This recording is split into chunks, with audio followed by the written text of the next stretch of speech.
Pandangan postmodernis yaitu mempertanyakan berbagai hal seperti nilai, teori, dan konsep yang selama ini kita yakini sebagai kebenaran yang tidak dapat dibantah. Dalam aspek seni, budaya, dan arsitektur, postmodernisme menggugat konsep keindahan yang dinilai mewakili pandangan kaum elit. Dalam ilmu sosial, postmodernisme menggugat asumsi-asumsi epistemologis keilmuan yang menekankan pada objektivitas dan hubungan kausal serta kebenaran tunggal yang dipaksakan. Dalam konteks studi hubungan internasional, postmodernisme mempertanyakan keseluruhan pandangan duniawi atau worldviews yang mencakup aspek politik, sosial, dan budaya. Awal mula lahirnya teori postmodernisme. Menurut kaum postmodernis, legitimasi berbagai pandangan duniawi tersebut patut dipersoalkan karena hanya mewakili pandangan kelompok yang dominan dan tidak mewakili suara kaum marginal. Secara historis, postmodernisme merasa terganggu oleh dominasi pemikiran abad pencerahan atau Enlightenment yang menentukan pandangan duniawi. Dalam ilmu pengetahuan modern, postmodernisme merasa tidak nyaman dengan ilmu modern yang membangun reputasinya melalui objektivitas, prosedur riset yang ketat mengungkapkan hal-hal material daripada mentafsir dan pemaksaan kebenaran tunggal. Sehingga dapat disimpulkan bahwa kemunculan postmodernisme sebagai aliran pemikiran masa kini sebagai wujud ketidakpuasan terhadap modernisme. Kritik postmodernisme terhadap teori anti mainstream hubungan internasional dan modernitas. Keberatan postmodernisme terhadap modernitas yang dianggap secara sewenang-wenang membelenggu manusia dalam pola hidup hedonistik, komersial, asosial, dan konsumeris terbawa dalam mempersoalkan ilmu sosial modern yang berkarakter positif fisik atau pencarian hubungan kausalitas, empiris mengandalkan pada data empiris yang valid, dan model rasional logis, pembuatan model yang logis dan rasional. Konsensus itu menurut postmodernisme tampak sangat tidak rentan karena tidak relevan dengan pemenuhan kebutuhan manusia. Menurut Pauline Rosnow tahun 1992 terdapat 6 poin kritik postmodernisme terhadap ilmu sosial modern. 1. Ilmu sosial modern dianggap gagal memenuhi janjinya untuk menghasilkan hasil yang dramatis sehingga memicu sikap sinis dari para ilmuwan dan masyarakat luas. 2. Dalam kasus ilmu sosial modern, para penguasa memanipulasi ilmu sosial modern untuk memenuhi kepentingannya dengan mengorbankan prinsip-prinsip keadilan dan realitas sosial. 3. Terdapat kesenjangan yang nyata antara bagaimana ilmu sosial seharusnya berfungsi dengan kenyataan yang membuat ilmu sosial modern tidak dapat mempertahankan standar kualitasnya. 4. Adanya pemahaman keliru bahwa ilmu sosial modern dapat memberikan solusi bagi semua permasalahan kemanusiaan pada abad modern ini. 5. Ilmu sosial modern tampak sengaja mengabaikan dimensi mistik dan metafisik eksistensi manusia karena ilmuwan sosial beranggapan bahwa kedua aspek tersebut bersifat trivial dan tidak layak diperhatikan. 6. Ilmu sosial modern kurang memberi tempat pada faktor normatif dan etik dalam aktivitas penelitian. Dalam hal ini, ilmu sosial modern terlalu menekankan pada hal-hal konkret dan kurang memperhatikan hal-hal abstrak. Premis utama postmodernisme terhadap hubungan internasional. Postmodernisme memberikan beberapa cara untuk menjelaskan bagaimana hubungan antara pengetahuan, kekuasaan, dan otoritas. Pendekatan tekstual dan dekonstruksi dalam postmodernisme digunakan sebagai alat analisa permasalahan tentang epistemologi. Dengan kata lain, postmodernisme berusaha untuk merombak kembali tentang konsep-konsep politik yang telah ada selama ini. Selanjutnya terdapat pakar postmodernisme. Yang pertama, terdapat Jean-François Lyotard. Beliau adalah salah satu filsuf postmodernisme yang paling terkenal sekaligus paling penting di antara filsuf-filsuf postmodernisme yang lainnya. Dari karyanya The Postmodernism Condition dan The Different, karya itu juga baik sesuatu ataupun seseorang yang ditolak bersuara terhadap sistem ideologis yang dominan yang menentukan sesuatu yang dapat diterima dan tidak dapat diterima.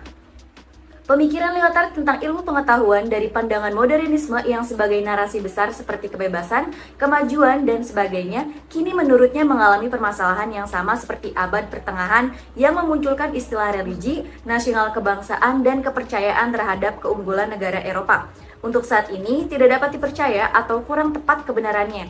Maka, postmodernisme menganggap sesuatu ilmu tidak harus langsung diterima kebenarannya, harus diselidiki dan dibuktikan terlebih dahulu. Bagi Lyotard, ilmu pengetahuan postmodern memperluas kepekaan kita terhadap pandangan yang berbeda dan memperkuat kemampuan kita untuk bertoleransi atas pendirian yang tak mau dibandingkan. Pakar postmodernisme Michael Foucault, seorang tokoh postmodernisme terkemuka, memainkan peran penting dalam menentang asumsi dan keyakinan yang mendasari pemikiran pencerahan. Dia menolak pandangan bahwa pengetahuan bersifat universal dan objektif, serta menekankan bahwa pengetahuan selalu terkait dengan kekuasaan dan perspektif yang berbeda. Pertama, Foucault menolak gagasan bahwa pengetahuan adalah sesuatu yang bersifat metafisis, transendental, atau universal. Dan yang kedua, Foucault menolak ide bahwa ada pengetahuan yang mampu menangkap objek dunia. Yang ketiga, Foucault melihat pengetahuan sebagai entitas yang selalu terikat dengan rezim-rezim penguasa. Derrida merupakan seorang filsuf terkemuka dalam lingkup postmodernisme yang dikenal karena kontribusinya dalam pemikiran dekonstruksi. Pendekatan dekonstruksi yang dikembangkan oleh Derrida bertujuan untuk mempertanyakan dan meruntuhkan asumsi-asumsi yang mendasari teori-teori pengetahuan yang dianggap aku dan absolut dalam pemikiran modernisme. Derrida mengangkat gagasan bahwa ada kebenaran yang absolut dan tidak terbantahkan dalam teori pengetahuan, dan sebaliknya, ia menekankan fleksibilitas dan keragaman interpretasi. Derrida juga menekankan pentingnya konteks dalam pembacaan dan interpretasi teks. Ia berargumen bahwa makna sebuah teks tidaklah tetap dan terkunci, melainkan tergantung pada konteks budaya, sejarah, dan sosial yang melingkupinya. Dengan demikian, interpretasi teks harus mempertimbangkan faktor-faktor konseptual yang berperan dalam membentuk makna dan pemahaman. Pengaplikasian teori postmodernisme terhadap fenomena COVID-19. Istilah post dalam postmodernisme dipahami sebagai pasca, setelah, ataupun kritik. Kritik karena post menunjukkan bentuk dialektis dari diskursus atau wacana yang berkembang. Dalam perspektif kritis, wabah penyakit seperti COVID-19 tidak muncul begitu saja. Postmodernisme meyakini bahwa sejarah manusia yang bergerak bukanlah sesuatu yang alamiah, melainkan terjadi karena tindakan atau perilaku manusia. COVID-19 tidak muncul sebagai fenomena alam atau lingkungan biasa, tetapi lebih sebagai bentuk kegagalan modernitas yang sebelumnya menjanjikan kemajuan peradaban karena berpondasikan rasionalisme dan kebebasan akal. Di masa pandemi COVID-19, postmodern memiliki urgensi untuk dipahami kembali dalam kesadaran masyarakat. Paradigma postmodern dapat membangkitkan dan menguatkan imunitas kebangsaan, sehingga tidak mengalami degradasi. Oleh karena itu, penggunaan postmodern sebagai dasar filosofi pembentukan perilaku masyarakat di masa pandemi COVID-19 perlu untuk diterapkan dalam kehidupan sehari-hari. Postmodernisme memberikan pemantik kesadaran bahwa modernisme dengan globalisasinya yang selama ini berjalan, pada kenyataannya tidak selalu berdampak positif terhadap kehidupan manusia. Sebagaimana keyakinan modernisme tentang kemajuan peradaban manusia. Tapi, modernisme juga mengandung paradoks-paradoks yang justru dapat menggiring manusia ke arah sebaliknya dari kemajuan atau dehumanisasi. Jadi dengan kata lain, postmodernisme adalah suatu aliran pemikiran yang menyoroti kelemahan dan paradoks dalam pandangan modernisme, di mana hal ini menganggap bahwa kemajuan teknologi dan globalisasi akan membawa perbaikan bagi kehidupan manusia secara keseluruhan. Kemudian, postmodernisme menunjukkan bahwa pada kenyataannya, pengaruh modernisme dan globalisasi tidak selalu berdampak positif bagi kehidupan manusia. Terima kasih.